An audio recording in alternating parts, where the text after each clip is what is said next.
Good morning and welcome to Brian Rides Triumphs.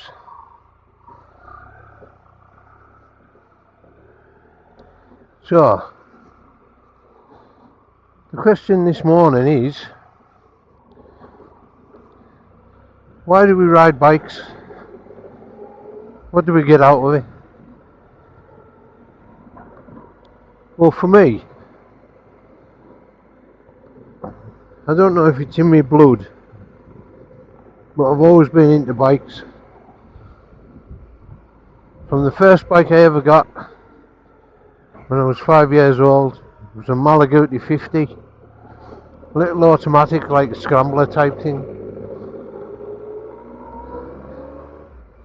My mum and dad got me, and from that moment on, I was hooked. I used to go up at the back of our house. There was a field, like not a flat field. It had bits of everything in it, on it,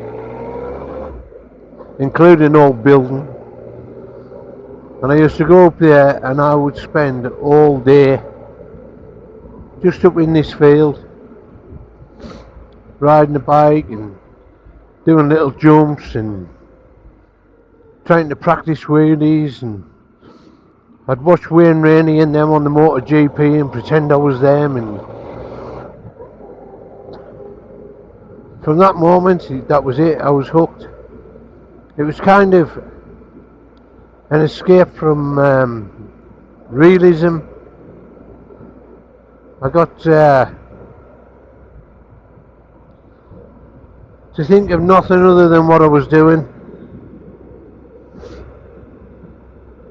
It's kind of, I've had a few things in my life that I've enjoyed doing that offered me the same, but not the same.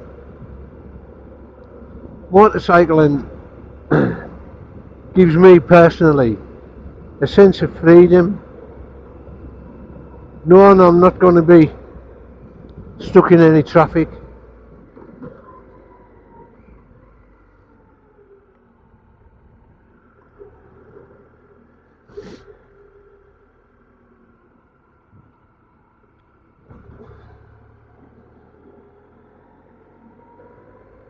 I can filter through traffic, and generally when I'm riding a bike, the only thing I think about while I'm riding a bike is riding a bike. I don't get stressed out when I'm riding a bike. There again, it's not very often I get stressed up riding the car.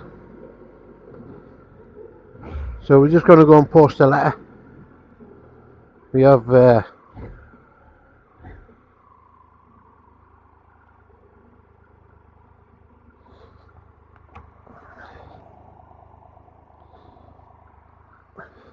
because I sell on eBay and Etsy and Amazon.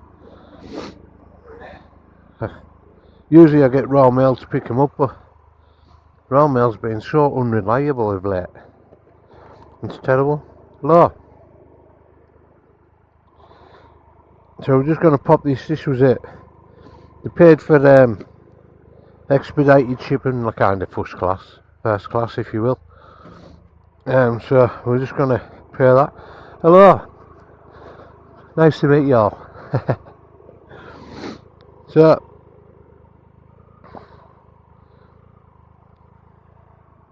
the thing I think with riding bikes that puts a lot of people off is the parents.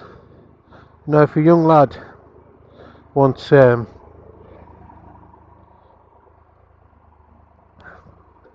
to his mum and dad, I want a motorbike, the first thing the parents do is turn around and say, you're not having one of them, they're dangerous.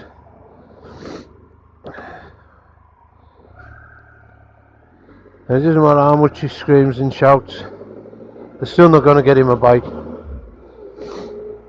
Nowadays, there's nowhere really for them to go on bikes.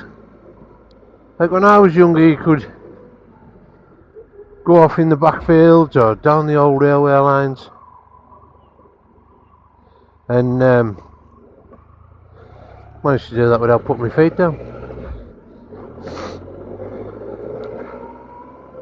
And you'd spend all day down there with your friends, and it didn't matter what bike you had. From the Honda 90 step-throughs to, I even had a Fantic motor. And the Fantic motor had pedals on it, and you used to pedal it to starting. It was kind of a bit embarrassing, but it was a motorbike. It went. It done about 50 mile an hour for a 50cc.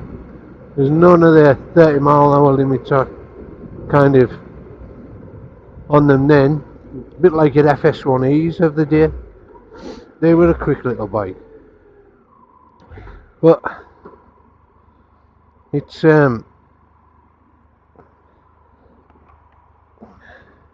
I'm detracting from what I'm saying now. I end up forgetting where I'm at. So it's kind of, kids these days, they don't have that anymore. They can't just get an old bike, go over the field and have fun all day with the friends, because now the police come and take it off them, and you got these ASBOs or whatever they are where you make too much noise, and it kind of spoils kids growing up around motorcycles. And I had that when I was a kid, and I thoroughly enjoyed it, and I'm glad I did. I think now when the mum and dad says no, you're not getting a motorbike, they're too dangerous, it's not really the bike that's dangerous. Sometimes it is, when a rider takes it and goes out of the comfort zone, round the corner too quick, cuts it wide, ends up coming off. And I've seen that happen a lot of times. But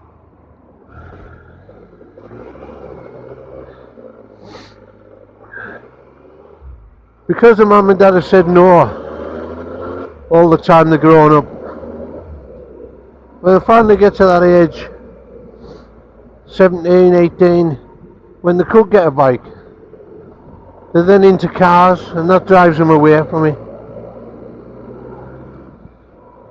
They end up just getting into cars then, and then life goes on. Where they miss what we experience, the freedom,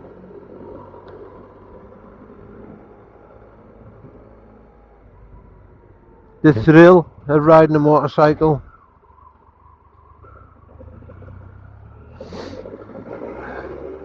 And that's where it's at. It's all about the thrill. And there's a camaraderie with motorcycling.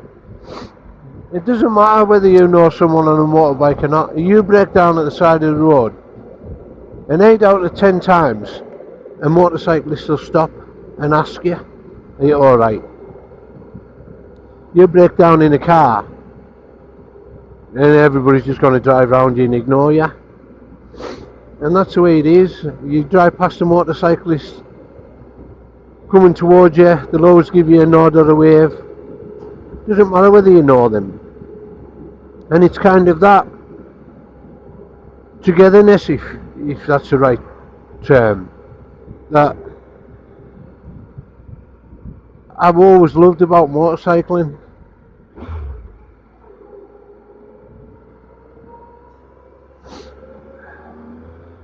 It's like you're part of a family, but you don't really know most of them or any of them. You just have the same thing, you've got the same interests. Get into bikes, and that's all that matters. And if you've never experienced that and you're thinking of getting a bike, then it won't be a mistake you'll make. Yeah, it's cold in the winter, and it can be a bit sleepy sometimes. I've rode bikes in snow and ice and everything. I've rode bikes when it's been that icy. I've had to ride with my feet down on an FZR 1000X up. I'll never forget it, because I forgot my gloves that day as well.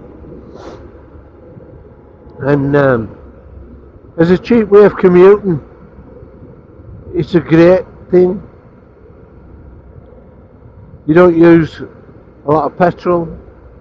Your road tax is generally cheaper, although on the Tiger 1200 what I'm on today, I think I pay the same in road tax for this as I did for my little Mini Clubman. So, but anyway guys, that's why I ride a bike. I ride a bike because of the camaraderie, the friendliness,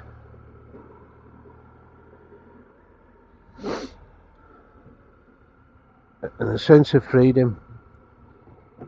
It's my 10 minutes of peace and quiet in the morning before I get to work and when I finish work.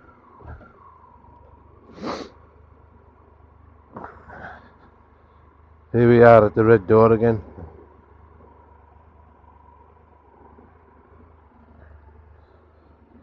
So, until next time, thank you very much for watching, and I'll see you again soon.